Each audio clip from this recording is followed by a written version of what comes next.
Je vous partage cette expérience. Après, je reviendrai en discuter, donner mon point de vue. Et je pense, ce n'était pas mon premier sujet ce matin. Parce que j'ai trop de sujets aujourd'hui à débattre. C'était pas le premier, mais c'est que je tombe sur ça et j'estime que je serai plus inspiré après. Écoutez ça. Donc, mon mari, après avoir constaté que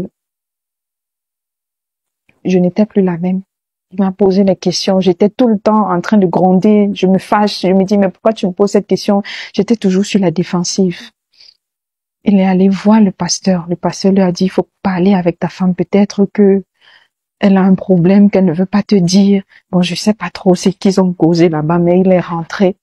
Le même pasteur là, avec qui, non, il allait se confier à son rival sans savoir que c'est son rival. D'accord.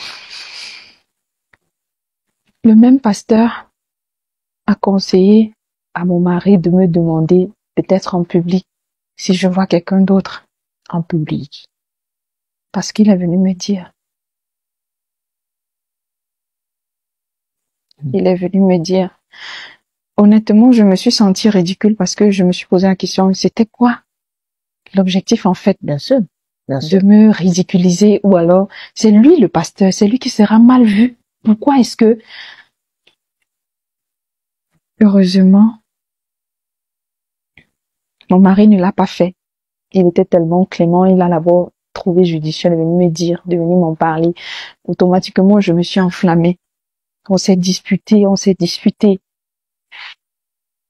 Ensuite, je suis allée voir le pasteur. Je lui ai posé la question, qu'en est-il de notre relation? Parce que moi, je veux divorcer. Il me dit non, je ne peux pas divorcer. Qu'est-ce que l'église, qu'est-ce que les gens vont dire? Le pasteur avec une femme divorcée, c'est une mauvaise réputation pour lui. J'ai dit, ah d'accord, maintenant, qu'en sera-t-il des sentiments que j'ai développés pour toi? Il me dit, c'est vrai, tu me plais, je t'aime bien, mais comprends que tu es déjà mariée. Mais quand il commençait, il pensait quoi en fait? Il ne m'a pas répondu. Moi aussi, je n'avais pas posé la question parce que tout ce que je voulais, c'était vivre l'instant présent. Et puis, je vais même dire que c'est ma tristesse qui m'a envoyée vers lui parce que je me sentais seule après la perte du bébé. Tu étais en deuil, il faut dire ce qui est. Tu étais en deuil, tu étais vulnérable, tu étais fragile. Bien sûr que si, bien sûr. Il m'a dit que c'est pas possible entre nous.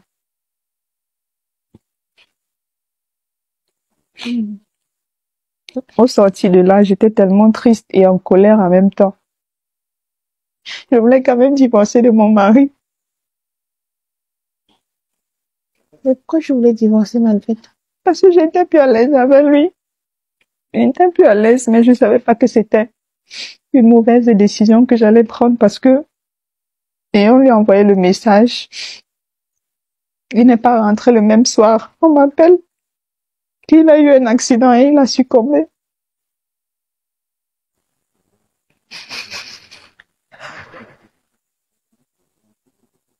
Mon mari est décédé?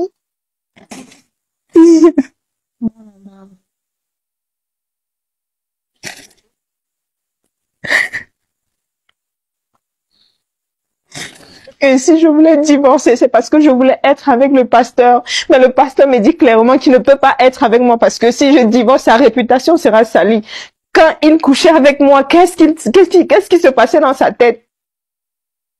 Voilà, maintenant qu'on vient de perdre quelqu'un de bien à cause de mon égoïsme, qu'est-ce que je vais dire à ma fille? Très chers frères et sœurs, nord, sud, de l'est à l'ouest, bonjour, une fois de plus, bonsoir. Femme, qui es-tu? 2025, c'est l'entrée. Oh, conseillez vos filles, conseillez vos sœurs. Et vous vous rendez compte que c'est toujours des filles et des femmes d'obédience chrétienne. C'est là où ça se passe. Il arrivera un moment où les Africains devraient s'interroger sur l'église qu'ils sont censés servir. Il y aura un temps. Prenons petit à petit le petit morceau choisi. Cette femme dit qu'elle trompait son mari avec son pasteur. Ça, ne vous inquiétez pas. Ce n'est pas un cas spécial. C'est Beaumaillé. Parce que vous savez, la femme est émotive de nature. Et très vite, si tu la flashes, c'est normal. Malheur à celui qui fait encore confiance. Et donc, ici, on pouvait s'interroger du pasteur. Et ça, c'est ce que je voudrais attirer votre attention ce matin. Qui sont ces pasteurs? Vous voulez les connaître? Mes chères femmes, mes chères sœurs, mes chers frères.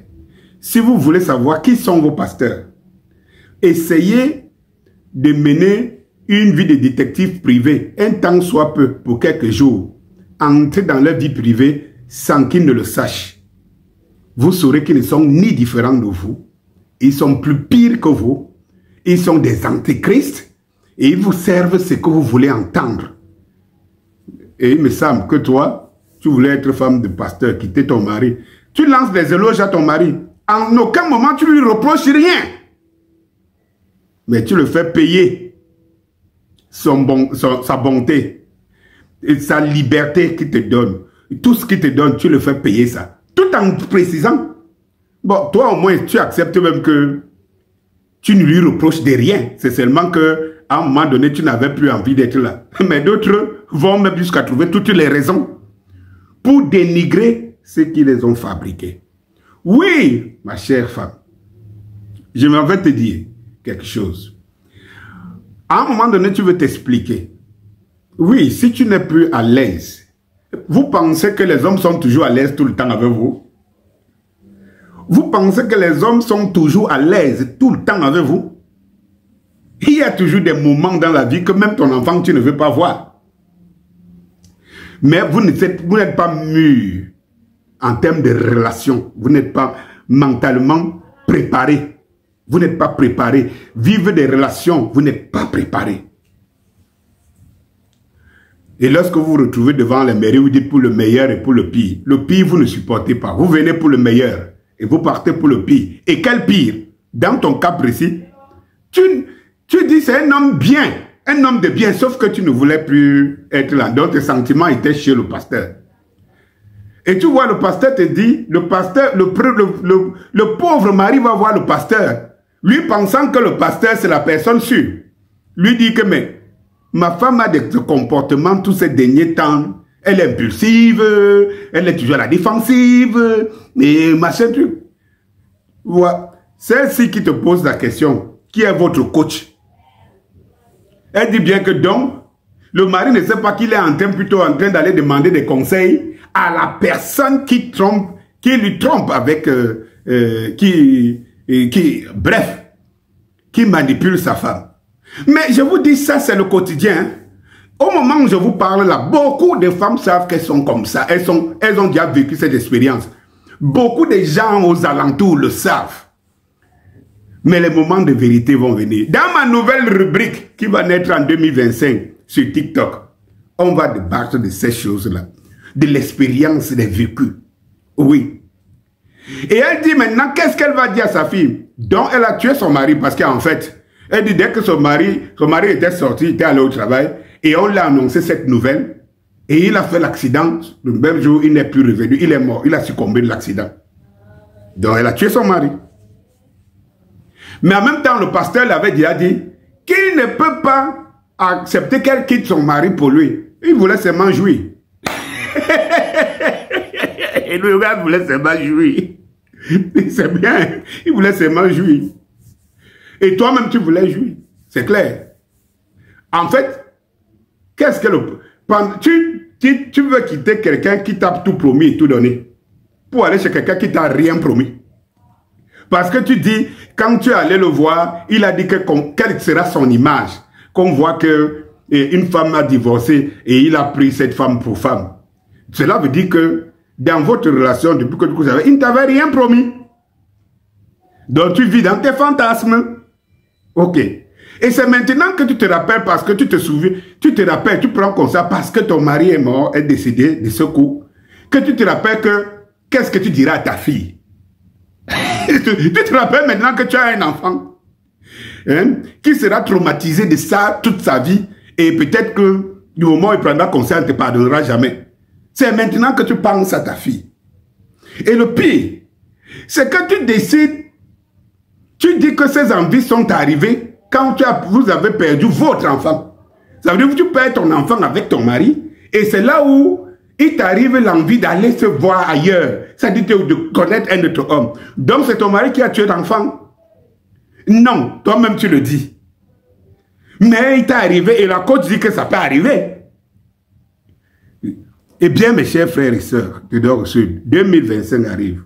C'est les cas que nous allons débattre. Et commencer chacun à donner son opinion par rapport à ce.